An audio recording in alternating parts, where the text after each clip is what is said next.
Hello दोस्तों, welcome back to my channel learn classes में आप सभी को स्वागत करते हैं। यदि आप इस चैनल पर नए हैं तो प्लीज़ चैनल को सब्सक्राइब कर लीजिए, वीडियो को लाइक कर लीजिए और वहाँ पर एक बेल ऑप्शन भी होगा, उसे ही प्रेस कर लीजिएगा ताकि हम जब भी कोई वीडियो अपलोड करेंगे तो सबसे पहले वीडियो आपके पास पहुँचेगा। तो हम लोग क्या पढ़ रहे थे, हम लोग जो है ना 11th क्लास का जो कॉमर्स सब्जेक्ट है ना उसके अंदर चैप्टर नंबर 5 को पढ़ रहे थे, जिसका नाम है accounting equation. ACCOUNTING accounting equation, EQUATION accounting equation के बारे में पढ़ रहे थे। तो हम बताए थे कि अकाउंटिंग इक्वेशन जो होता है ना, क्या होता है अकाउंटिंग इक्वेशन? एक फंडामेंटल फार्मूला है, फंडामेंटल फार्मूला है, FORMULA फंडामेंटल फार्मूला है जो किसी भी कंपनी के COMPANY किसी कंपनी के फाइनेंशियल FINANCIAL फाइनेंशियल पोजीशन को बताता है, POSITION फाइनेंशियल पोजीशन को बताता है। इसमें ना 3 कंपोनेंट्स होते हैं, पहला एसेट, दूसरा जो है कैपिटल और तीसरा लायबिलिटी। यानी हम लोग क्या पढ़ रहे थे, हम लोग 11th क्लास का जो कॉमर्स सब्जेक्ट है उसके अंदर चैप्टर नंबर 5 को पढ़ रहे थे, जिसका नाम है अकाउंटिंग इक्वेशन। और मैंने ये भी बताया था, मैंने इसका वीडियो ऑलरेडी बना दिए। आज हम लोग ना मतलब प्रैक्टिकल क्वेश्चन को कर रहे हैं, यानी प्रैक्टिक अगर पूछ दे कि अकाउंटिंग इक्वेशन को फार्मूला के आधार पर फिट करिए तो कैसे करेंगे, कैसे उसको मतलब बनाएंगे, हम लोग पढ़ रहे हैं। चूँकि अकाउंटिंग इक्वेशन के बारे में हम लोग ऑलरेडी पढ़ चुके हैं। यदि आप वो वीडियो नहीं देखे हैं तो मेरा इसी चैनल पर लर्न क्लासेस यूट्यूब चैनल पर वीडियो अवेलेबल है, जाके आप जरूर इसको देख लीजिएगा। तो हम लोग क्या पढ़ रहे थे, हम लोग 11th क्लास का जो कॉमर्स सब्जेक्ट है उसके अंदर अकाउंटिंग इक्वेशन पढ़ रहे थे। अकाउंटिंग इक्वेशन क्या होता है? एक फंडामेंटल फार्मूला होता है जो किसी भी कंपनी के फाइनेंशियल पोजीशन को बताता है। और ये फार्मूला क्या है, इसमें 3 कंपोनेंट्स होते हैं, एसेट, कैपिटल और लायबिलिटी। और ये फार्मूला क्या है, तो ये फार्मूला है एसेट्स बराबर capital plus liability, LIABILITY capital plus asset बराबर कैपिटल प्लस लायबिलिटी। और ये जो RHS है ना, यानी राइट हैंड साइड यानी एसेट जो है ये हमेशा बराबर होगा, LHS यानी लेफ्ट हैंड साइड के बराबर होगा, यानी LHS और RHS ये हमेशा बराबर होगा, 100% बराबर होगा। यदि बराबर नहीं होता है, यानी अगर ये 50,000 एसेट है ना तो अकेले 50,000 कैपिटल होना चाहिए तो बराबर हो जाएगा। अगर कैपिटल नहीं है तो 50,000 अदर लायबिलिटी होना चाहिए तो बराबर हो जाएगा, नहीं तो दोनों मिलकर 50,000 होना चाहिए, यानी हमेशा ये बराबर होगा। अगर बराबर नहीं होता है ना तो कहीं ना कहीं आप गलती कर रहे हैं। तो हम लोग चलिए शुरू करते हैं। और एसेट के बारे में क्या होता है मैंने ऑलरेडी बता चुके हैं, कैपिटल क्या होता है मैं ऑलरेडी बता चुका हूँ, लायबिलिटी क्या होता है मैं ऑलरेडी बता चुका हूँ। यदि आप वीडियो नहीं देखें ना तो मेरा इसी चैनल पर लर्न क्लासेस यूट्यूब चैनल पर आप वीडियो अवेलेबल है, अकाउंटिंग इक्वेशन के बारे में 2 वीडियो बना के डाल दिए हैं, आप जाकर जरूर देख लीजिए। आज हम लोग केवल और केवल प्रैक्टिकल करेंगे, ज़्यादा बात नहीं करेंगे, केवल प्रैक्टिकल करेंगे। लेकिन एक चीज़ 2-4 नोट लिख लीजिए। नोट नंबर 1 कि बिजनेस को जो भी प्रॉफिट होगा, BUSINE या कंपनी को बिजनेस को यानी अकाउंटिंग इक्वेशन कर लीजिए। एक बिजनेस में यानी अकाउंटिंग इक्वेशन के दौरान अकाउंटिंग इक्वेशन बनाते समय बिजनेस को जो भी प्रॉफिट होगा, प्रॉफिट जो है वो कैपिटल के साथ क्या होगा, कैपिटल में ऐड होगा, प्लस होगा, यानी कैपिटल में क्या होगा, प्लस होगा। अगर बिजनेस को लॉस होता है, अगर लॉस होता है तो कैपिटल में क्या होगा, माइनस होगा। पहला नोट है। दूसरा नोट क्या है, दूसरा नोट है कि लायबिलिटी को ना LIABILITY लायबिलिटी को 2 भागों में बांटा गया है। पहला internal INTERNAL internal liability, LIABILITY internal liability, और दूसरा external liability, EXTERNAL external liability, LIABILITY external liability. तो कैपिटल जो होता है ना, कैपिटल क्या होता है मैं ऑलरेडी बता चुका हूँ। तो कैपिटल को क्या कहते हैं, कैपिटल को ना इंटरनल लायबिलिटी कहते हैं, कैपिटल को क्या कहते हैं, इंटरनल लायबिलिटी कहते हैं। जबकि एक्सटर्नल लायबिलिटी को भी 2 भागों में बांटा गया है। एक तो current CURENT current liability, LIABILITY current liability, और दूसरा हो जाता है non current liability, non current liability, LIABILITY non current liability. अब कैपिटल क्या होता है, करंट लायबिलिटी क्या होता है, नॉन करंट लायबिलिटी क्या होता है, मैंने इस पर सब पे वीडियो बना चुके हैं, आप जाके जरूर देख लीजिए। क्योंकि आज हम लोग अकाउंटिंग इक्वेशन पढ़ रहे हैं ना, तो अकाउंटिंग इक्वेशन में हम लोग प्रैक्टिकल देखेंगे। मैंने थ्योरी जो है ऑलरेडी जो है डिस्कस कर चुके हैं, अकाउंटिंग इक्वेशन के बारे में थ्योरी जो ऑलरेडी डिस्कस कर चुके हैं, 1-2 वीडियो बना कर डाल भी दिए हैं, आप जाके एक बार जरूर देख लीजिए। दूसरा नोट है, तीसरा नोट क्या है, तीसरा नोट है कैपिटल को इंटरनल लायबिलिटी भी कहते हैं, ऑनर OWNER ऑनर इक्विटी भी कहते हैं, अलग अलग नाम से जानते हैं, इक्विटी भी कहते हैं, शेयर होल्डर फंड भी कहते हैं, शेयर होल्डर फंड भी कहते हैं। अगर क्वेश्चन में ऑनर इक्विटी दे दे या इक्विटी दे दे या शेयर होल्डर फंड दे दे या इंटरनल लायबिलिटी दे दे तो इसका मतलब कैपिटल ही होता है। और नेटवर्थ भी कहते हैं, नेटवर्थ करते हैं। तो हम लोग ज़्यादा देर नहीं लगाते हैं, देरी करने की ज़्यादा ज़रूरत है नहीं। चलिए क्वेश्चन की तरफ बढ़ते हैं कि STION क्वेश्चन की तरफ बढ़ते हैं और एक एक क्वेश्चन को सोल्व करते हैं, अकाउंटिंग इक्वेशन में फिट करके देखते हैं। यानी अकाउंटिंग इक्वेशन में फिट करके देखते हैं कि वो फिट हो रहा है कि नहीं, यानी 100% मैच कर रहा है कि नहीं। एसेट बराबर ASSET एसेट्स बराबर capital plus liability, capital plus liability. ठीक है, तो चलिए करते हैं, लेट्स गो स्टार्ट। ठीक है, चलिए ओके। चलिए पहला क्वेश्चन क्या है, पहला क्वेश्चन कह रहा है if the total capital of the business is ₹5 lakh, यानी क्या कह रहा है, total capital of business 5 lakh रुपया है, यानी कैपिटल मतलब इंटरनल लायबिलिटी 5 लाख है, and external liability are 1 lakh. यानी 2 लायबिलिटी होता है, एक इंटरनल लायबिलिटी एक एक्सटर्नल लायबिलिटी। तो इंटरनल लायबिलिटी कैपिटल कहते हैं, एक्सटर्नल लायबिलिटी दिया है कि 1 लाख है। कह रहा find the total asset of the business, मतलब टोटल एसेट बिजनेस के अंदर कितना एसेट है, टोटल कितना एसेट है उसको फाइंड करना है, मतलब ढूंढना है। तो एसेट बराबर क्या होता है, ASSETS एसेट्स बराबर क्या होता है, एसेट्स बराबर होता है कैपिटल प्लस लायबिलिटी। यही फार्मूला होता है ना अकाउंटिंग इक्वेशन में, LIABILIT, यही फार्मूला होता है। अब इसको बैठाइए, कह रहा है टोटल कैपिटल दिया 5 लाख, तो कैपिटल के नीचे लिख लीजिए 5 लाख रुपया। और लायबिलिटी क्या कहता है, लायबिलिटी का मतलब हो गया एक्सटर्नल लायबिलिटी है, EXTERNAL एक्सटर्नल लायबिलिटी है, क्योंकि कैपिटल को इंटरनल लायबिलिटी कहते हैं। उसके बाद वाला जो लायबिलिटी होता है, इस लायबिलिटी को क्या कहते हैं, एक्सटर्नल लायबिलिटी। तो कह रहे हैं एक्सटर्नल लायबिलिटी 1 लाख रुपया दिया है, तो 1 लाख रुपये यहाँ पे करते हैं तो एसेट निकल जाएगा। क्योंकि अगर एसेट बराबर क्या होता है, कैपिटल प्लस लायबिलिटी होता है, तो दोनों को जुड़ के यहाँ पे एसेट लिख देंगे। इसलिए एसेट बराबर क्या होता है, एसेट बराबर कितना हो जाएगा, 6 लाख रुपया हो जाएगा। तो दिस इज आंसर। ठीक है, क्योंकि एसेट बराबर कैपिटल प्लस लायबिलिटी होता है, और कैपिटल दिया है, कैपिटल का फिगर दिया है 5 लाख, लायबिलिटी का फिगर दिया है जिसे एक्सटर्नल लायबिलिटी भी कहते हैं। तो एसेट पूछ रहा है, तो एसेट बराबर कैपिटल प्लस लायबिलिटी होता है, तो एसेट निकल जाएगा। आई होप कि समझ गए होंगे। दूसरा क्वेश्चन पढ़ते हैं। दूसरा क्वेश्चन कह रहा है कि if the total asset of the business, total asset है यहाँ पे क्या था, यहाँ पे टोटल कैपिटल था, यहाँ पे टोटल एसेट दिया है। Total asset of the business कितना है, बिजनेस का टोटल एसेट कितना है, 5 लाख रुपया है। एंड नेटवर्थ का मतलब कैपिटल को नेटवर्थ भी कहते हैं ना। तो कैपिटल कितना दिया है, 2 लाख। तो कह रहा है कि calculate the creditors of the business के क्रेडिटर्स ढूंढना है। तो एसेट बराबर क्या होता है, अकाउंटिंग इक्वेशन हम लोग पढ़ रहे हैं ना, तो एसेट बराबर क्या होता है, capital plus liability, LIABILITY, capital plus liability होता है। ठीक है, तो एसेट दिया, टोटल एसेट दिया कितना, 5 लाख रुपए। तो एसेट के कॉलम में लिख लेंगे 5 लाख रुपया। कह रहा है नेटवर्थ, तो कैपिटल को क्या कहते हैं, नेटवर्थ भी बोला जाता है। तो कैपिटल हम लोग 2 लाख लिख लेते हैं। और क्रेडिटर्स क्या होता है, क्रेडिटर्स का मतलब होता है, मैंने बता दिया हूँ क्रेडिटर्स क्या होता है, मैंने ऑलरेडी बता चुके हैं क्रेडिटर्स क्या होता है। यदि आप वो वीडियो नहीं देखे हैं तो जाकर जरूर देख लीजिए। क्रेडिटर्स का मतलब होता है जब एक बिजनेसमैन अपने बिजनेस के लिए किसी दूसरे पर्सन से, मान लीजिए सोहन से, किसी दूसरे पर्सन से कोई गुड्स खरीदता है ना, तो उसको पैसा नहीं देता है, उधार में खरीदता है, तो उसको क्या बोलता है, यानी सोहन से अगर बिजनेसमैन अपने बिजनेस के लिए कोई गुड्स खरीदा सोहन से और पैसा नहीं दिया, तो उसको क्या बोलेंगे, क्रेडिटर्स बोलेंगे। और क्रेडिटर्स क्या होता है, लायबिलिटी होता है। लायबिलिटी में आउटसाइड लायबिलिटी होता है, यानी एक्सटर्नल लायबिलिटी होता है।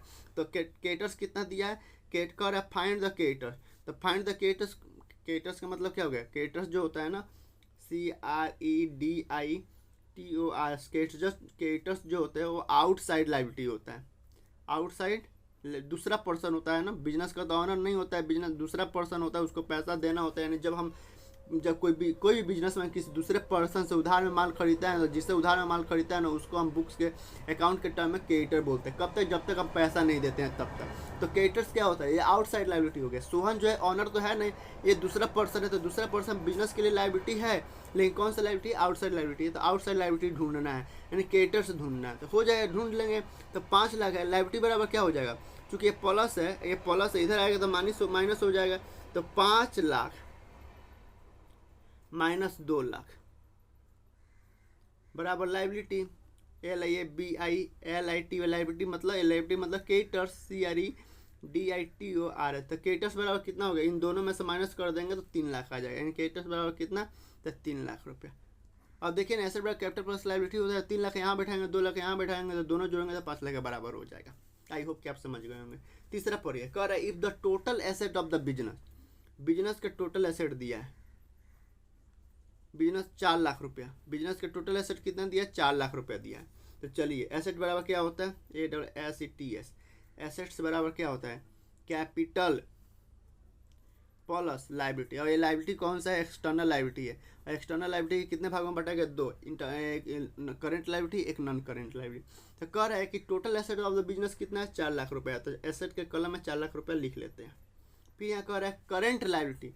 और करेंट लायबिलिटी किसका पार्ट होता है? लायबिलिटी का पार्ट होता है ना, क्योंकि लायबिलिटी कौन सा है? External liability. और एक्सटर्नल लायबिलिटी कितने पार्ट होते हैं? 2, करेंट लायबिलिटी और नॉन करेंट लायबिलिटी। तो करेंट लायबिलिटी दिया 1,80,000, तो यहाँ पे 1,80,000 लिख लेते हैं करेंट लायबिलिटी।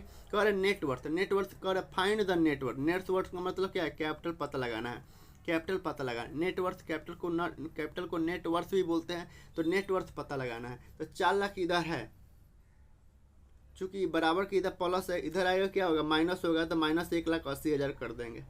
तो जो बराबर यहाँ पे आएगा कैपिटल निकल जाएगा। तो 4 लाख में से कितना हो जाए? 4 लाख में से 1,80,000 घटाइएगा, 4 लाख में 1 लाख गया 3 लाख। अब 3 लाख में से 80,000 घटाइए तो 2,20,000। तो यहाँ पे क्या आ जाएगा? 2,20,000। तो यहाँ पे हम क्या लिख देंगे? 2,20,000। यानी कैपिटल कितना है? नेटवर्थ कितना है? 2,20,000। यानी बिजनेस के अंदर नेटवर्थ, बिजनेस के ऑनर का पैसा कितना है? 2,20,000 है। यानी टोटल बिजनेस के पास टोटल एसेट 4 लाख है, बिजनेस का ऑनर से कितना रुपया लिया है? 2,20,000 रुपया लिया है। और अदर पार्टी को कितना देना है? 1,80,000 देना है। तो एसेट बेचकर इन दोनों को दे देगा। तो एसेट बराबर कैपिटल प्लस लायबिलिटी होता है ना, यानी दोनों के जोड़ के बराबर एसेट होता है। तो दोनों को जोड़िए, 2,20,000 1,80,000 कितना होता है? 2 लाख, 3 लाख, 3 लाख, 4 लाख हो गया। तो 4 लाख रुपया एसेट हो गया। ठीक है, यानी बिजनेस के पास इतना एसेट है। बिजनेस के पास लायबिलिटी है, इंटरनल लायबिलिटी 2,20,000 है और एक्सटर्नल लायबिलिटी 1,80,000 है। तो अगर बिजनेस भंग होता है ना, बिजनेस क्लोज होता है, बिजनेस तोड़ देते हैं और कोई बिजनेस में बिजनेस चलाता है, तो एसेट को क्या करेगा? बेच देगा। 4 लाख रुपया उससे आएगा, उसे 2,20,000 रुपया ऑनर को दे देगा और 1,80,000 रुपया क्रेडिटर्स को दे देगा। हो जाएगा, खत्म हो जाएगा, जीरो हो जाएगा, बिजनेस क्लोज हो जाएगा, जीरो हो जाएगा। चौथा क्वेश्चन पढ़िए, कह रहा है the position of A company, यानी कंपनी का पोजीशन क्या बता रहा है? कि कंपनी का पोजीशन 31 मार्च 2025, यानी फाइनेंशियल ईयर 24-25 दिया है। 24-25 कब शुरू हुआ होगा? 01/04/24 को शुरू हुआ होगा और ख़त्म कब होगा? 31/3/25 का ख़त्म होगा, क्योंकि ये फाइनेंशियल ईयर है और एक साल ख़त्म हो रहा है 31/3/25 को। देर बता, 31/3/25 को एक साल हो जाता है। एक फाइनेंशियल ईयर कब शुरू होता है? 1/4/2024 से शुरू होता है और 31/3/2025 को ख़त्म हो जाता है। और इसको जोड़िएगा तो 12 महीना हो गया, 12 मंथ हो गया। और एक साल में 12 महीना होता है, तो 12 महीना कवर हो गया। कैलेंडर, एक कैलेंडर ईयर होता है, एक फाइनेंशियल ईयर होता है। तो बिजनेस जो यूज करते हैं ना, फाइनेंशियल ईयर यूज करते हैं, जो 1/4 से शुरू होता है। ईयर कोई भी हो सकता है, जिसमें 2 ईयर इन्वॉल्व होते हैं। 1/4 से शुरू होता है और 31 दिन को ख़त्म होता है। जबकि कैलेंडर ईयर जो है ना, जनवरी में शुरू होता है और दिसंबर में ख़त्म हो जाता है। और इसके अंदर एक ही साल आता है, 21 जैसे 2024 चल रहा है, तो 2024 जनवरी से शुरू होगा और 31 दिसंबर खत्म हो जाएगा। और कोई भी साल में 12 महीना होता है, जिसमें 12 महीना कवर हो जाता है। लेकिन फाइनेंशियल ईयर जो होता है ना, वो 1/4 से शुरू होता है और 24, इसमें 2 ईयर इसलिए इन्वॉल्व होते हैं क्योंकि 12 महीने का एक साल होता है। तो 24 अगर अप्रैल से शुरू होता है तो दिसंबर आते आते एक साल खत्म हो गया। तो दिसंबर तो 9वें महीना तक हुआ, तो इसको 3 महीना और चाहिए, तो अगले साल का 3 महीना लेता है, जनवरी फरवरी मार्च। इसलिए फाइनेंशियल ईयर में हमेशा 2 ईयर कवर होता है, 24-25, 23, 24-25, 26 ऐसे। तो कह रहे हैं कि 31/3/2025 को, यानी एक कंपनी के पोजीशन के 31/3/25 को, यानी मतलब क्लोजिंग बैलेंस बता रहा है, एक क्लोजिंग बैलेंस बता रहा है। ठीक है, तो हम बैलेंस शीट चलिए बनाते हैं। बैलेंस कह रहे हैं नेटवर्थ निकालना है, कह रहे हैं पढ़ लेते हैं क्वेश्चन पढ़ लेते हैं पहले। ठीक है, क्वेश्चन पढ़ लेते हैं। और बैलेंस शीट बता के भी दिखाएंगे कैसे सही बैलेंस शीट बनता है। चूँकि बैलेंस शीट तो आपको पढ़ना नहीं है, लेकिन बैलेंस शीट भी बताएंगे इस केस में। कह रहा है कि the position of A company 31/3/2025 को, यानी जब साल खत्म हुआ है ना, साल खत्म हुआ 31/3/25 को, तो उसका पोजीशन क्या है, बिजनेस के पास क्या क्या है। कह रहे फर्नीचर 70,000 का है, व्हीकल 80,000 का है, कंप्यूटर 45,000 का है, नेटवर्थ का मतलब कैपिटल 80,000 है, बैंक में 20,000 रुपया पॉजिटिव दिया, यानी बैंक में बिजनेस का पैसा है 20,000 रुपया, ठीक है। डेटर्स 10,000 रुपया, क्रेडिटर्स 5,000 रुपया, स्टॉक 85,000 रुपया। कर proof accounting equation is equal, proof करिए कि एसेट बराबर कैपिटल प्लस लायबिलिटी होता है। चलिए ठीक है, सबसे पहले एसेट बराबर क्या होता है, चलिए हम पहले बैलेंस शीट आपको बनाना सिखाते हैं। ऐसे बैलेंस शीट पढ़ना नहीं है, लेकिन यहाँ पे बताते भी है, बैलेंस शीट बनाकर दिखाते हैं। BALANC बैलेंस शीट बनाते हैं। तो बैलेंस शीट एक पार्टिकुलर डेट को बनता है। कब बनता है, तो जब साल खत्म होता है ना तब बनता है। तो 31/3/25 खत्म हो रहा है ना, तो एज ऑन 31/3/25 को साल खत्म हो रहा है। तो इधर लेफ्ट साइड में क्या होता है, लाइबिलिटी होता है, LIABILITY लाइबिलिटी होता है, क्योंकि बिजनेस के पास अपना कुछ लाइबिलिटी भी होगा, और भाई बिजनेस के पास लाइबिलिटी भी होगा। ये अमाउंट हो गया, चूँकि मनी के टर्म में मेजरिंग करना है, तो हमेशा हम जो भी ट्रांजेक्शन को रिकॉर्ड करेंगे, जो भी लिखेंगे मनी के टर्म में लिखेंगे। और राइट साइड में क्या होता है, एसेट्स होता है, ये जो एसेट्स होता है। और एसेट्स बराबर क्या होता है, कैपिटल प्लस लाइबिलिटी होता है। इधर अमाउंट लिख देते हैं, ठीक है। और यहाँ पे एसेट बराबर क्या होता है, एसेट्स बराबर क्या होता है, capital plus liability, LIABILITY capital plus liability होता है ना। तो ऐसे ए और ए बराबर होना चाहिए। तो लाइबिलिटी को दो भागों में बांटा गया, एक तो इंटरनल लाइबिलिटी को क्या बोलते हैं, कैपिटल बोलते हैं। तो यहाँ पर लिख देते हैं कैपिटल, और यहाँ पर लिख देते हैं लाइबिलिटी, LIABILITY लाइबिलिटी लिख देते हैं, ठीक है। एक्सटर्नल लाइबिलिटी है, मतलब बिजनेस का ऑनर बिजनेस के अंदर पैसा डाले हैं, तो भाई बिजनेस के लिए, भाई हम आपको पढ़ाया था कि ऑनर और बिजनेस दो अलग अलग एंटिटी होता है, ठीक है। तो भाई ऑनर अगर बिजनेस के अंदर पैसा डाला है तो बिजनेस के लिए वो लाइबिलिटी है, लेकिन वो घर की बात है ना, तो इंटरनल लाइबिलिटी बोलते हैं, और इंटरनल लाइबिलिटी को कैपिटल बोलते हैं। और बिजनेस कभी कभी दूसरे पर्सन से भी, आउटसाइड दूसरे व्यक्ति से भी पैसा लेता है, तो उस लाइबिलिटी एक्सटर्नल लाइबिलिटी बोलते हैं, और एक्सटर्नल लाइबिलिटी को लाइबिलिटी बोलते हैं। अब बिजनेस के पास, भाई अब बिजनेस चल रहा है, तो बिजनेस के पास अपना कुछ एसेट भी होगा। भाई बिजनेस चलाने के लिए बिजनेस अपने लिए मशीन खरीदा, कुछ मशीन खरीदा है, कोई फर्नीचर खरीदा है, तो बिजनेस का वो एसेट होता है। तो अब क्वेश्चन पढ़ते हैं, कह रहा है कि बिजनेस के पास फर्नीचर 70,000 का, फर्नीचर क्या होता है, एसेट होता है। तो एसेट के कलम में लिखेंगे फर्नीचर, FURNITUR, फर्नीचर कितना का है, 70,000 का। तो रुपये में 70,000 रुपये लिख देते हैं। फिर दूसरा पढ़ो, कह रहा है व्हीकल 80,000, कंप्यूटर 45,000, 80 45 व्हीकल भी एसेट होता है। तो एसेट के कलम में लिखेंगे BHICL, व्हीकल कितना का, 80,000 का। और कंप्यूटर भी है, कंप्यूटर कितना का, 45,000 का। सब चीज़ मनी के टर्म में लिखेंगे, तो सब एसेट है, तब एसेट के कलम में लिखते हैं 45,000 रुपया, ठीक है। दूसरा पढ़ा, 80,000 व्हीकल हो गया, फर्नीचर हो गया, 80,000 का व्हीकल लिख दिए, रिकॉर्ड कर दिए। कंप्यूटर 45,000, कर रहे नेटवर्थ 80,000 है। नेटवर्थ मतलब कैपिटल 80,000, बिजनेस का ऑनर है, बिजनेस के अंदर कितना रुपये डाला है, तो 80,000 रुपये कैपिटल डाला है। और कैपिटल को क्या बोलते हैं, नेटवर्थ भी बोलते हैं, इंटरनल लाइबिलिटी। 80,000 कर रहा है बैंक में पॉजिटिव बैलेंस, यानी बैंक में बिजनेस का पैसा है, और 20,000 रुपया। और डेटर्स 10,000, 20,000 रुपये बैंक में पैसा है, तो बैंक बिजनेस के लिए क्या है, एसेट है, 20,000 रुपया है। और डेटर्स क्या होता है, मैंने ऑलरेडी बता चुका हूँ, जाके आप जरूर देख लीजिएगा। डेटर भी बिजनेस के लिए एसेट है, तो एसेट हो गया 10,000 रुपये, ठीक है। मतलब बिजनेसमैन बिजनेस किसी पर्सन को अगर गुड्स बेचता है ना, और उधार में बेचता है, तो जिसे उधार में माल बेचा है ना, उसको, जैसे मान लीजिए यहाँ पे सोहन को बेचा है बिजनेस, तो सोहन क्या है, सोहन जब तक पैसा नहीं दे रहा है ना, सोहन को बिजनेस क्या बोलेगा, डेटर बोलेगा। और सोहन से पैसा लेना है, तो सोहन बिजनेस के लिए क्या हुआ, एसेट हो गए, तो डेटर 10,000 है, एसेट 10,000 है, ठीक है। तो यहाँ डेटर भी लिख दिए 10,000। कर है क्रेडिटर्स 5,000 है, क्रेडिटर्स 5,000, स्टॉक 85,000। तो स्टॉक क्या होता है, स्टॉक बिजनेस के लिए एसेट होता है। स्टॉक का मतलब जो माल नहीं बिका है, तो 85,000 भाई एसेट ही है ना, जिस दिन बेचेंगे पैसा आएगा, तो 85,000 लिख देते हैं। और यहाँ पे कह रहा है कि क्रेडिटर जो है ना, स्टॉक लिख देते हैं 85,000। कह रहा है क्रेडिटर जो है 5,000, क्रेडिटर क्या होता है, आउटसाइड लाइबिलिटी हो गया, तो यहाँ पे लाइबिलिटी के अंदर लिख देते हैं क्रेडिटर, CREDITOR। क्रेडिटर्स कितना है, 5,000 रुपया, 5,000 रुपया है, ठीक है। कह रहा है कि फाइंड, कह रहा है क्या करना, सब लिख दिए। कह रहा है फाइंड प्रूफ कि accounting equation is equal, accounting equation equal होता है, कैसे प्रूफ करेंगे कि एसेट बराबर कैपिटल प्लस लायबिलिटी होता है। देखिए यह हमेशा बराबर होना चाहिए, इसको कास्टिंग भी बोलते हैं, कास्टिंग करते हैं समय हमेशा बराबर होना चाहिए, एसेट और लायबिलिटी हमेशा बराबर होना चाहिए। तो बराबर करो, जोड़िए। कह रहा है कि 70,000 तो फर्नीचर है, तो यहाँ पर लिखते हैं 70,000।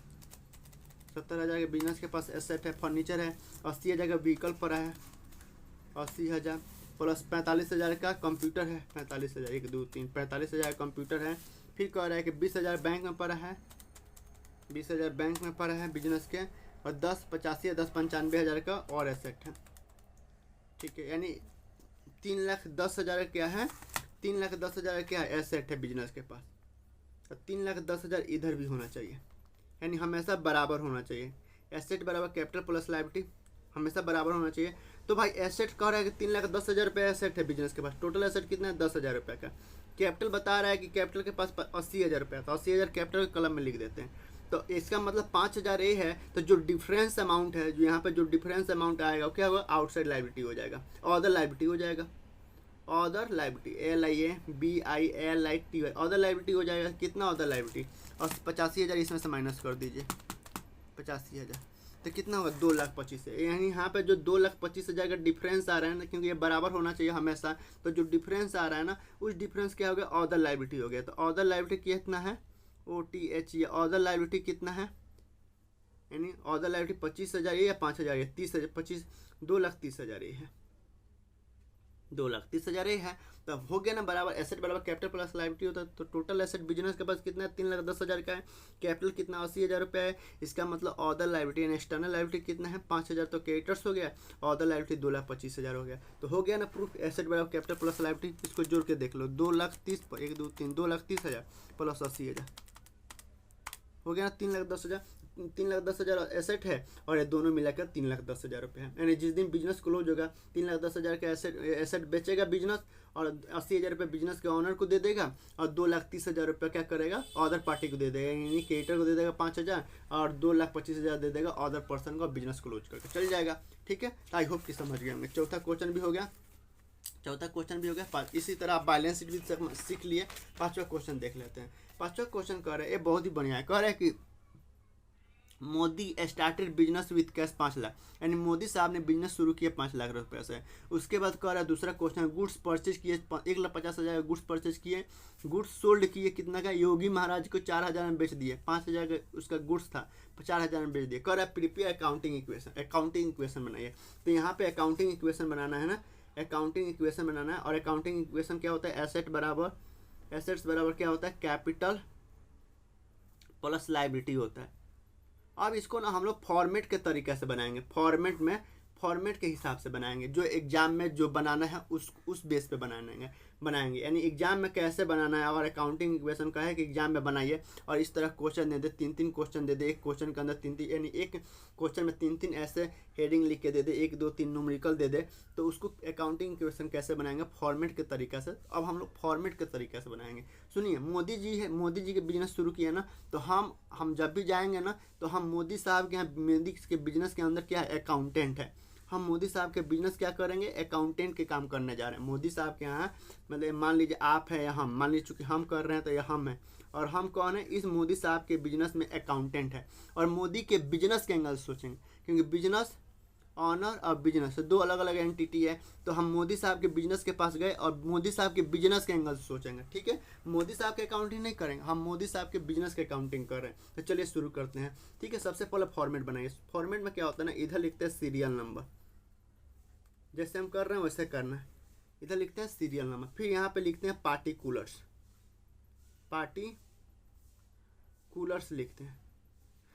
किसी बुक में ना पार्टिकुलर्स ना देकर यहाँ पे लिखा है ट्रांजैक्शन, तो कुछ भी लिख सकते हैं, TRANSACTION, मतलब पार्टिकुलर्स लिख सकते हैं या ट्रांजैक्शन, दोनों एक ही चीज़ है, कुछ भी लिखना है। अब यहाँ पे फॉर्मूला लिखते हैं, फॉर्मूला बनाते हैं। एसेट बराबर क्या होता है, ASSET, एसेट्स बराबर क्या होता है, कैपिटल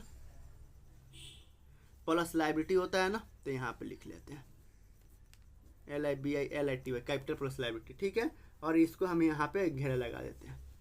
ये फॉर्मेट हो गया, आपको भी ऐसे ही बनाना है। और यहाँ पे एक और लिख लेना, फॉर्मेट में थोड़ा सा एक और लाइन खींच लेना, मैं बताऊंगा क्यों।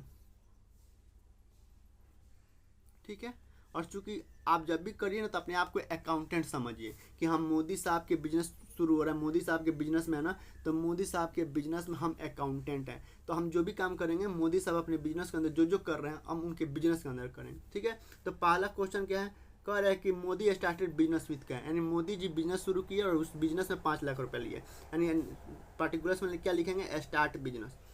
कुछ भी लिख लीजिएगा, ऐसे कई बुक्स में या पर्टिकुलर्स के अंदर हेडिंग नहीं दिया है, लेकिन आप चाहे तो क्वेश्चन यहाँ लिख भी सकते हैं शॉर्ट में और चाहे तो छोड़ भी सकते हैं। तो फिलहाल हम लिख लेते हैं। ठीक है, आप भी कोशिश करिएगा टाइम मिले ना तो मतलब ट्रांजेक्शन लिखने की कोशिश करिएगा। ठीक है, तो आखिर अच्छा नंबर मिले। तो यह पार्ट इसे ऐसा फॉर्मेट जरूर बनाना है। अब क्या कह रहा है कि मोदी जी बिजनेस में 5 लाख रुपया डाले, तो 5 लाख रुपए डाले यानी बिजनेस के अंदर 5 लाख रुपया आ रहा है। तो बिजनेस के लिए क्या है, एसेट है, तो एसेट के कॉलम में क्या लिखेंगे, यहाँ लिखेंगे कैश, कि कैश कितना आ रहा है, प्लस 5 लाख रुपया बिजनेस के अंदर आ रहा है। ठीक है, तो जब मोदी साहब बिजनेस के अंदर 5 लाख रुपया डाले हैं तो बिजनेस मान लीजिए मोदी है और ये उनका ये बिजनेस है बी, तो मोदी साहब बिजनेस के अंदर 5 लाख रुपए डाले हैं, तो बिजनेस के पास तो एक तो एसेट बढ़ गया, एसेट में क्या बढ़ा, कैश, कैश 5 लाख, मतलब एसेट में कैश, तो यहाँ पे कैश लिख देंगे हेडिंग में कि कैश 5 लाख रुपया बढ़ गया। दूसरा, भाई बिजनेस के अंदर पैसा डाले हैं तो बिजनेस के ऊपर तो लाइबिलिटी भी तो बढ़ा, जिम्मेदारी भी तो बढ़ा, उनका बोझ भी तो बढ़ा, तो बिजनेस के पास लाइबिलिटी बढ़ा, तो लाइबिलिटी में कौन सा लाइबिलिटी बढ़ा, इंटरनल लाइबिलिटी। इंटरनल लाइबिलिटी कौन सा अकाउंट ओपन करते हैं, कैपिटल अकाउंट, तो यहाँ कैपिटल अकाउंट लिखने की जरूरत नहीं है, यानी यहाँ पे हम लिख देंगे 5 लाख रुपया।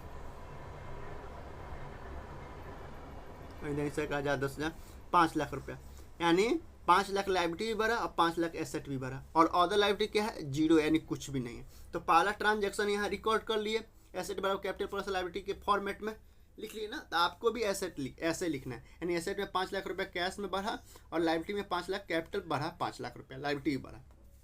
दूसरा क्या कर रहा है कि गुड्स परचेज, दूसरा क्या है गुड्स परचेज कर रहे हैं, गुड्स परचेज कर रहे हैं, तो यहाँ पे गुड्स परचेज लिखेंगे।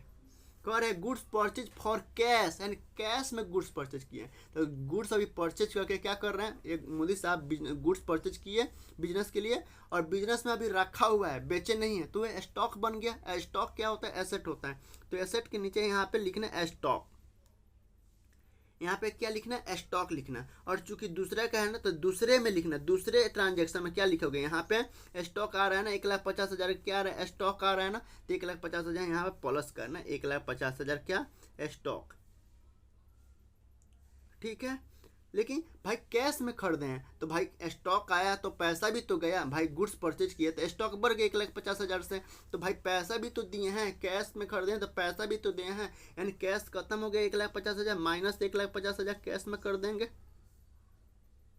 ठीक है, और कोई इंटरनल और कोई लाइबिलिटी तो है नहीं, तो यहाँ पे जीरो और यहाँ पे जीरो कर देंगे, यानी दूसरे ट्रांजेक्शन में यही 2 ट्रांजेक्शन है, स्टॉक बढ़ रहा है और कैश घट रहा है, और कोई तो इन ट्रांजेक्शन है नहीं। अब क्या करेंगे, जब भी 2 ट्रांजेक्शन कंप्लीट हो जाना, पहले केस में जब भी 2 ट्रांजेक्शन कंप्लीट हो जाना तो उसको क्या करेंगे, ऐसे घेराबंदी कर देंगे, बॉर्डर लगा देंगे, ऐसे लाइन खींच देंगे। जैसे पाकिस्तान और हिंदुस्तान का जब 1947 में देश आज़ाद हुआ तो बॉर्डर खींचा गया था ना, अलग अलग नाम बोलते हैं बॉर्डर, तो ये बॉर्डर खींच दिए। जब भी पहले 2 ट्रांजेक्शन को जब रिकॉर्ड कर देंगे ना अकाउंटिंग इक्वेशन का फॉर्मेट में, तो बॉर्डर खींच देंगे। उसके बाद क्या लिखेंगे, यहाँ पे लिखेंगे न्यू इक्वेशन, क्या लिखेंगे, new equation, EQUATIO, new equation लिखेंगे। और न्यू इक्वेशन में इस जो है ना ऊपर नीचे दोनों को जोड़ जाड़ के हम नीचे लिखेंगे। तो स्टॉक के कॉलम में केवल 1,50,000 है, यहाँ से यहाँ तक स्टॉक केवल 1,50,000, तो यहाँ पे 1,50,000 स्टॉक लिख देंगे। और यहाँ पे 5 लाख रुपया कैश है और 1,50,000 उसमें से कम हो रहा है, तो कितना बच गया, 5 लाख में से 1 लाख, 4 लाख, 4 लाख में 50, 3,50,000 कैश बच गया। 3,50,000 रुपया क्या हुआ, कैश बच गया, यानी 1,50,000 का स्टॉक है बिजनेस के पास और 3,50,000 रुपया क्या है, कैश भरा हुआ है। कैपिटल कितना है, 5 लाख रुपया कैपिटल है और अदर लाइबिलिटी क्या है, जीरो है। तो अब जोड़िए, देखिए एसेट बड़ा कैपिटल प्लस लाइबिलिटी होता है ना, तो बराबर होगा 3,50,000 या 1,00,000 लाख, कितना हुआ, 5 लाख हुआ। 5 लाख एसेट है जिसमें 3.5 लाख रुपया कैश पड़ा है, 1,50,000 लाख एसेट स्टॉक पड़ा हुआ है और लाइबिलिटी भी 5 लाख रुपया का है, तो सही हो गया ना, यानी एसेट बराबर कैपिटल प्लस लाइबिलिटी हो गया ना। तो आपको भी ऐसे ही बनाना है, जब भी कहना है अकाउंटिंग इक्वेशन बनाइए और ऐसे दे दे 3-4 क्वेश्चन दे दे तो हमेशा ऐसे ही बनाना है। हमेशा ऐसे बनाना इस फॉर्मेट में, क्योंकि एग्जाम में भी ऐसे ही पूछेगा। तीसरा यानी 2 ट्रांजेक्शन को रिकॉर्ड कर लिए, पहला ट्रांजेक्शन दूसरा ट्रांजेक्शन रिकॉर्ड कर लिए। अब यहाँ पे न्यू इक्वेशन करने के बाद तीसरा ट्रांजेक्शन रिकॉर्ड करेंगे। तीसरा क्या है, तो सीरियल नंबर में लिखेंगे 3 नंबर। अब तीसरा क्या है, गुड्स सोल्ड हो रहा है, तो ट्रांजेक्शन में क्या लिख देंगे, या पार्टिकुलर्स में क्या लिखेंगे, गुड्स सोल्ड। अब कह रहे हैं गुड्स सोल्ड किया गया, तो गुड्स सोल्ड किया गया 4000 में, यानी 5000 का स्टॉक था। स्टॉक कितना का था, यानी जिसका मतलब गुड्स सोल्ड किया, कौन सा गुड्स, जो हम खरीद के पहले से स्टॉक बना कर रखे हैं ना, जो गुड्स यहाँ परचेज किया था ना, उस गुड्स को, उस जो गुड्स परचेज किया था स्टॉक के रूप में लिखे थे 1.5 लाख रुपया।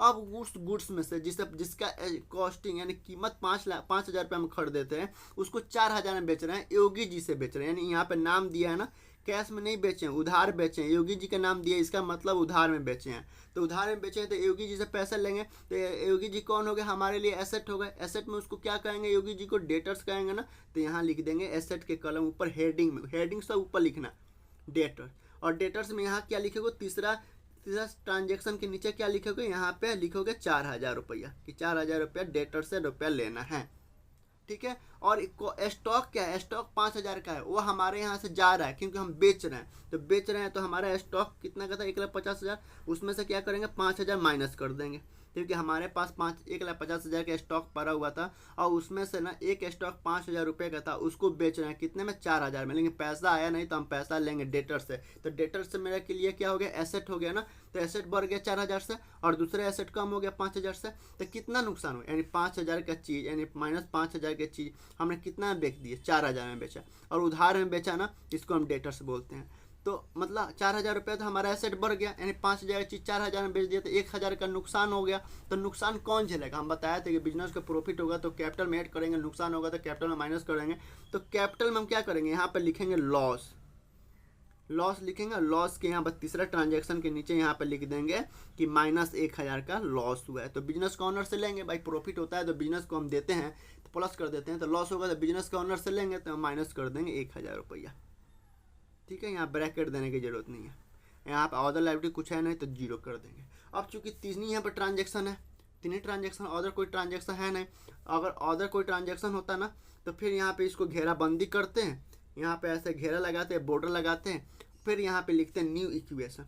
लेकिन चौथा कोई ट्रांजेक्शन है नहीं, ट्रांजेक्शन कंप्लीट हो गया, तो अब यहाँ पे क्या लिखेंगे, फाइनल इक्वेशन लिखेंगे, final equation, EQUATION, final equation लिखेंगे, ठीक है। चौथा ट्रांजेक्शन भी रहता है ना तो यहाँ पे 4 नंबर देते, पहले यहाँ न्यू इक्वेशन लिखते फिर चौथा ट्रांजेक्शन को रिकॉर्ड करते, लेकिन यहाँ पे ट्रांजेक्शन कंप्लीट हो गया तो अब क्या लिखेंगे, फाइनल इक्वेशन लिखेंगे। अब फाइनल इक्वेशन अब देखते हैं, कैश कितना पड़ा है, कैश 5 लाख, कैश कितना पड़ा है, 3,50,000 कैश पड़ा है, तो यहाँ पे लिख देंगे 3,50,000 का क्या है, कैश है। स्टॉक कितना पड़ा है, दूसरे स्टॉक में हमारे पास एसेट में स्टॉक कितना पड़ा है, तो 1,50,000 यहाँ पे था न्यू इक्वेशन में, उसमें से 5000 रुपये कम हो गया क्योंकि हमने बेच दिए 5000 के स्टॉक, तो कितना बच गया, 1,45,000, 1,50,000 में से 5000 माइनस करोगे कितना हो गया, 1,45,000 का स्टॉक पड़ा है। अब मेरे लिए एसेट है, और एक और एसेट है डेटर, डेटर कितना है, मेरा एसेट है 4000 रुपया। तो इधर कैपिटल कितना है, कैपिटल 5 लाख रुपया था, 1,00,000 रुपये का नुकसान हुआ, तब कितना हो गया, 4,99,000 हो गया। यानी 5 लाख रुपया बिजनेस को ऑनर को देना था, जिसमें से 1000 का नुकसान हुआ गुड्स सोल्ड करते समय, 1000 रुपये उसमें से माइनस कर देंगे, और अदर लायबिलिटी क्या है, 0 है। तो अब इसको जोड़ोगे ना तो देखो बराबर होना चाहिए, 3,50,000 1,45,000 कितना होता है, 3,50,000 पर 1 2 3, 3,50,000 प्लस 1,45,000 पर 1 2 3, 1,45,000 प्लस 4000 कितना होता है, 4,99,000। यानी इसको और इसको इतना जोड़िएगा ना एसेट को तो 4,99,000 हो रहा है, और कैपिटल भी 4,99,000 होना चाहिए, तो 4,99,000 रुपये क्या है, कैपिटल भी है, और अदर लायबिलिटी क्या है, 0 है। तो एसेट बराबर कैपिटल प्लस लायबिलिटी, एसेट बराबर कैपिटल प्लस लायबिलिटी होता है ना, तो देखिए बराबर एसेट बराबर कैपिटल प्लस लायबिलिटी होता है ना, तो 4,99,000 का एसेट है और 4,99,000 का क्या है, कैपिटल है। हो गया ना बिजनेस, अकाउंटिंग इक्वेशन कंप्लीट हो गया ना, यानी मैच कर रहा है ना। तो अगर बिजनेस को मान लीजिए, बिजनेस मोदी जी को बिजनेस नहीं चलाना है, यानी मोदी जी को अपना बिजनेस नहीं चलाना है या तोड़ देना है बिजनेस, तो क्या करेंगे भाई, 3,50,000 कैश पर है, बिजनेस का ऑनर को दे देंगे कि लो भैया 3,50,000, फिर 1,45,000 का स्टॉक पर है, बेचेंगे और 1,45,000 बिजनेस का ऑनर को दे देंगे, यानी कैपिटल को दे देंगे, और 4,000 डेटर से लेना है, यानी योगी महाराज जी से लेना है, तो योगी जी से 4,000 रुपये लेंगे और बिजनेस का ऑनर को दे देंगे, यानी 4,99,000 रुपये बिजनेस का ऑनर को देना है, 4,99,000 रुपये का एसेट पड़ा हुआ दे देंगे। तो आई होप कि समझ गए होंगे आप। कल ना कुछ और अकाउंटिंग ट्रांजेक्शन को शुरू करेंगे, ठीक है। तो अब घबराने की ज़रूरत नहीं है। अगर समझ में नहीं आया ना तो प्लीज़ कमेंट करके हमको बताइएगा, सर हमको यहाँ समझ में नहीं आया, हम कोशिश करेंगे और बेटर से बेटर आपको समझाऊँ। देखिए अकाउंटिंग इक्वेशन जब भी कहें ना, और क्वेश्चन 3-4 क्वेश्चन दे दे, एक क्वेश्चन के अंदर 3-4 क्वेश्चन दे दे, तो जब भी आप जाइए ना, आप जब भी अकाउंटिंग इक्वेशन करिए ना, तो हमेशा अपने आप को अकाउंटेंट समझिए और बिजनेस के एंगल से सोचिएगा, हमेशा बिजनेस के एंगल से सोचिएगा। और अकाउंटिंग ट्रांजेक्शन का फॉर्मेट क्या होता है, ऐसे होता है, सीरियल नंबर, पार्टिकुलर्स नहीं लिखना है तो ट्रांजेक्शन लिख लीजिएगा, फिर एसेट बराबर कैपिटल प्लस लायबिलिटी, और ये हमेशा बराबर होना चाहिए। अब एसेट में क्या क्या है ऊपर नाम लिखते जाइएगा, और कैपिटल में क्या क्या, कैपिटल में तो एक ही होगा, या तो कैपिटल होगा, नहीं तो प्रॉफिट होगा, तो प्रॉफिट होगा, नहीं तो लॉस होगा, 3 ही होगा। तो कैपिटल तो लिखना नहीं है क्योंकि कैपिटल तो चल ही रहा है, लॉस होगा तो लॉस लिखना, प्रॉफिट होगा तो प्रॉफिट लिखना। और अदर लायबिलिटी में जो नाम आएगा, मान लीजिए क्रेडिटर आता है, क्रेडिटर्स आता है, बैंक आता है, जो भी नाम आता है ना, तो यहाँ पे ऐसे सीरियल नंबर लिखते चले जाइएगा और उसके नीचे ट्रांजेक्शन को रिकॉर्ड करते जाइएगा। फिलहाल अभी नहीं है तो काट देते हैं। और हमेशा शुरू में 2 ट्रांजेक्शन रिकॉर्ड करने के बाद सबसे पहले क्या करिएगा, उसको घेरा लगाइएगा, बॉर्डर खींचिएगा, एक लाइन खींचिएगा, बॉर्डर खींचिएगा, ठीक है, बांध बनाइएगा, फिर न्यू इक्वेशन लिखिएगा, न्यू इक्वेशन, फिर न्यू इक्वेशन लिखने के बाद जो सीरियल नंबर आएगा उसका ट्रांजेक्शन रिकॉर्ड करिएगा, फिर उसके बाद न्यू इक्वेशन, फिर न्यू इक्वेशन, फिर न्यू इक्वेशन, फिर न्यू इक्वेशन, मतलब एक ट्रांजेक्शन ये कंप्लीट हुआ ना, न्यू इक्वेशन, तीसरा 2 ट्रांजेक्शन रिकॉर्ड करने के बाद न्यू इक्वेशन कर दिए, फिर तीसरा ट्रांजेक्शन यहाँ पे किया। तो अगर एक और ट्रांजेक्शन होता है ना, तो यहाँ पे न्यू इक्वेशन लिखते हैं, क्योंकि यहाँ पे ट्रांजेक्शन कंप्लीट हो रहा है, तो यहाँ पे हम फाइनल ट्रांजेक्शन लिख दिए, फाइनल इक्वेशन लिख दिए, और एसेट बराबर कैपिटल प्लस लायबिलिटी प्रूफ करके भी दिखा दिए। तो आई होप कि आप समझ गए होंगे। चलिए बाय, फिर कल मिलते हैं, टाटा बाय बाय, फिर कल मिलते हैं, बाय।